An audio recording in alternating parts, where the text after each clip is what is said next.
वज़ीर-ए-आज़म शहबाज शरीफ ने कहा IMF को कड़ी शराइत पूरी कर दी। सऊदी अरब, UAE और चीन ने माजी की तरह एक बार फिर पाकिस्तान का साथ दिया।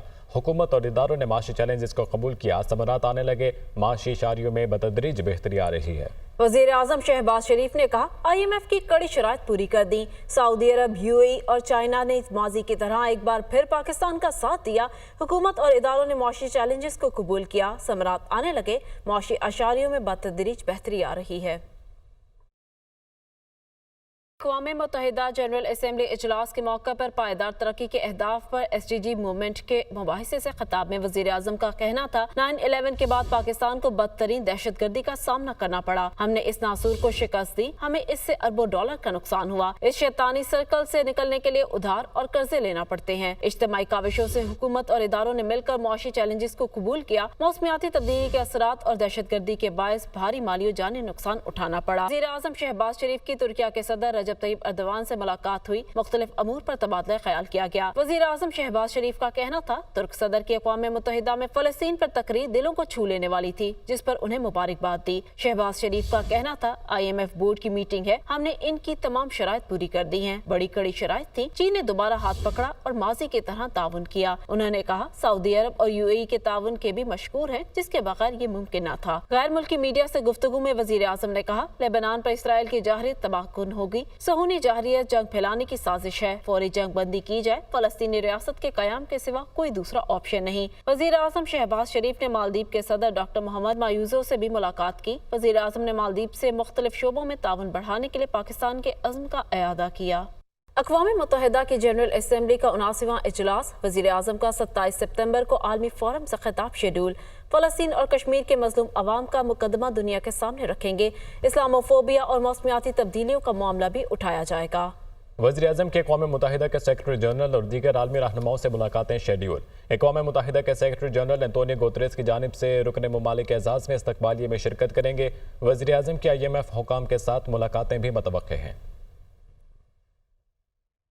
अक़वाम मुत्तहिदा की जनरल असम्बली का इफ्तिताही सेशन अमरीकी सदर जो बाइडेन ने इजलास खिताब में कहा कि गजा में जंग बंदी माहिदे की फौरी ज़रूरत है। गजा में शहरी और यरगमाली हौलनाक लम्हात से गुजर रहे हैं। हज़ारों फ़लस्तीनी और बच्चे इंतहाई मुश्किल हालात में हैं।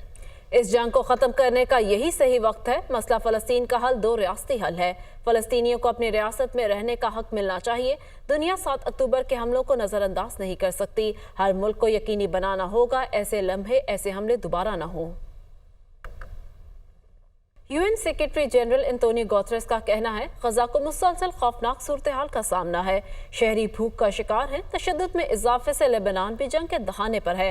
लेबनान में शहरियों को शदीद इसराइली बमबारी का सामना है। हज़ारों लेबनानी शहरी अपने घर छोड़ चुके हैं। अब हमें अपने ऐसे चैलेंजेस का सामना है जिनका हल निकालना है। मौजूदा सूरत हाल में आलमी इदारों का असर कम होता जा रहा है। अहम खबर IMF एग्जीक्यूटिव बोर्ड पाकिस्तान के लिए आज $7 अरब कर्ज की मंजूरी देगा। 37 माह में रकम पाकिस्तान को एकसाथ में मिलेगी। पहला इक्तसादी जायजा 6 माह बाद होगा। एक्सटेंडेड फंड फैसिलिटी पर पाकिस्तान तकरीबन 5% के लिहाज से सूद अदा करेगा। पाकिस्तान और IMF में 12 जुलाई को एक्सटेंडेड फंड फैसिलिटी कर्ज प्रोग्राम तय हुआ था। कर्ज मंजूरी से पाकिस्तान में माशी इस्तेहकाम और ज़र मुबादला के ज़खायर बेहतर होंगे। मुदस्सिर अली राना हमारे साथ मौजूद है। मुदस्सिर, एक्सटेंडेड फंड फैसिलिटी बिलाखिर पाकिस्तान को मिलने जा रही है, क्या माशी तौर पर इसके असरात सामने आएंगे? जी, IMF एग्जीक्यूटिव बोर्ड आज 12 जुलाई को पाकिस्तान और IMF के दरमियान जो स्टाफ लेवल मुआहदा तय पाया था उसकी आज एग्जीक्यूटिव बोर्ड से मंजूरी दी जाएगी और पाकिस्तान को $7 अरब की रकम आइंदा 37 माह के दौरान मुंतकिल की जाएगी। जो ज़राए वज़ारत ख़ज़ाना की जानिब से बताया गया है कि हर साल 2 अक़सात पाकिस्तान को मौसूल हुआ करेंगी और 37 माह के दौरान पाकिस्तान को एक्सटर्नल अदायगियों का जो प्रेशर है उसको कम करने के लिए, बैलेंस ऑफ पेमेंट का इशू रिजॉल्व करने के लिए $7 अरब की रकम फ्राहम की जाएगी। मजमूई तौर पर $7 अरब की जो रकम फ्राहम की जाएगी इस पर पाकिस्तान तकरीबन 5% के लगभग जो है वो सूद अदा करेगा। और ज़राए की जानिब से ये भी बताया गया है कि जैसे ही एग्जीक्यूटिव बोर्ड कर्ज की मंजूरी देगा उससे 1 हफ्ते के अंदर जो है पहली किस्त पाकिस्तान को मौसूल हो जाएगी। यह भी बताया जा रहा है कि IMF का जो एग्जीक्यूटिव बोर्ड कर्ज मंजूरी देगा इसके तकरीबन 6 माह के बाद पहला रिव्यू होगा और पहले रिव्यू में जो बजटरी इशारिये हैं, जो बजटरी टारगेट्स फिक्स किए गए हैं उनका जायज़ा लिया जाएगा। जो IMF और पाकिस्तान के दरमियान बजटरी टारगेट्स मुख्तस किए गए हैं उनमें तवानाई सेक्टर को मेन फोकस हासिल है, क्योंकि तवानाई शोबे में इस्लाहात और गर्दिशी कर्जा कंट्रोल करने की शराइत आयद की गई है।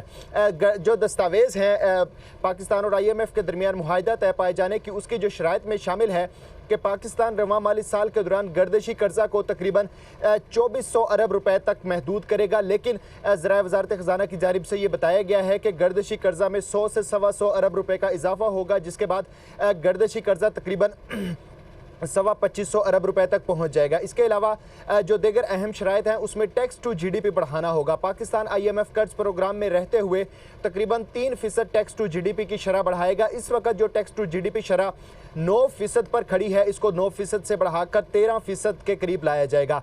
रवां माली साल के दौरान टैक्स टू GDP के रेशो में तकरीबन 1.5% इजाफा किया जाएगा और इसी तरह बतदरीज हर साल टैक्स टू GDP रेशो में इजाफा किया जाएगा।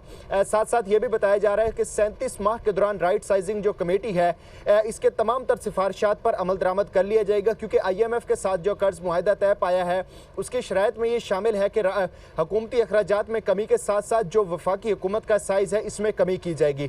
वफाकी हुकूमत का साइज़ में कमी करने के साथ साथ जो वफाकी वजारतें हैं, जन वजारतों में ओवर स्टाफ है, उनको कम किया जाएगा। और इसके साथ साथ जो दीगर अहम शराइत हैं उसमें यह भी शामिल है कि पाकिस्तान कर्ज अदायगियों का जो बर वक्त अदायगियाँ हैं उनको यकीनी बनाएगा। इसके लिए पाकिस्तान और IMF के दरमियान जो मुआहिदा तय पाया है उसमें $12 अरब का एडिशनल फाइनेंसिंग का तखमीना लगाया गया था, जिसमें से $7 अरब IMF फराहम करेगा और $5 अरब पाकिस्तान को 3 साल तक अरेंज करना होंगे। रवां माली साल के दौरान पाकिस्तान ने जो एडिशनल फाइनेंसिंग की रिक्वायरमेंट है $5 अरब में से $2 अरब का अरेंज कर दिया है। शुक्रिया, आप हमें तफसीलन आगाह कर रहे थे। आगे बढ़ें और आपको बताएं, लाहौर हाई कोर्ट में प्रैक्टिस एंड प्रोसीजर ऑर्डिनेंस के खिलाफ दरख्वास्त पर समाअत।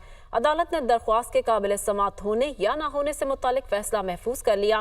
विफाकी हुकूमत के वकील ने प्रैक्टिस एंड प्रोसीजर ऑर्डिनेंस के खिलाफ दरख्वास्त पर एतराज़ उठा दिया। विफाकी हुकूमत के वकील ने इस्तदा की ऑर्डिनेंस सुप्रीम कोर्ट और सिंध हाई कोर्ट में चैलेंज हो चुका है। सिंध हाई कोर्ट ने फैसला भी महफूज कर रखा है। अदालत इस दरख्वास्त को मुस्तरद करे।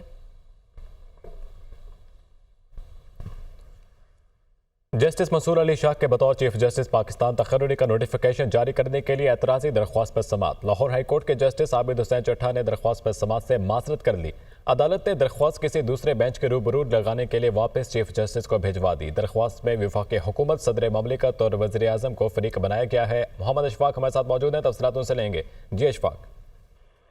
जी बिल्कुल, सुप्रीम कोर्ट के सीनियर तरीन जज जस्टिस सैयद मंसूर अली शाह की बतौर चीफ जस्टिस पाकिस्तान तकर्री का नोटिफिकेशन जारी करने के लिए एतराज़ी दरख्वास्त पर समाअत हुई तो लाहौर हाई कोर्ट के जस्टिस आबिद हुसैन ने दायर दरख्वास्त पर समाअत ज़ाती वजूहात की बुनियाद पर समाअत से माजरत कर ली। अदालत ने कहा कि दरख्वास्त को किसी दूसरे बेंच के रूबरू लगाया जाए और इस हवाले से जस्टिस आबिद हुसैन ने फाइल चीफ जस्टिस को अरसाल कर दी। दरख्वास्त में रजिस्ट्रार ऑफिस ने एतराज लगाया था कि दरख्वास्त गुजार इस्लामाबाद हाई कोर्ट से रजू करे। लाहौर हाई कोर्ट में ये दरख्वास्त काबिल समाअत नहीं।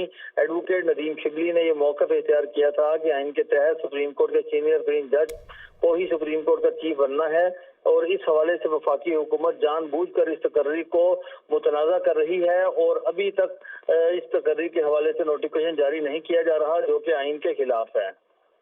ठीक है अशफाक, बहुत शुक्रिया आपका।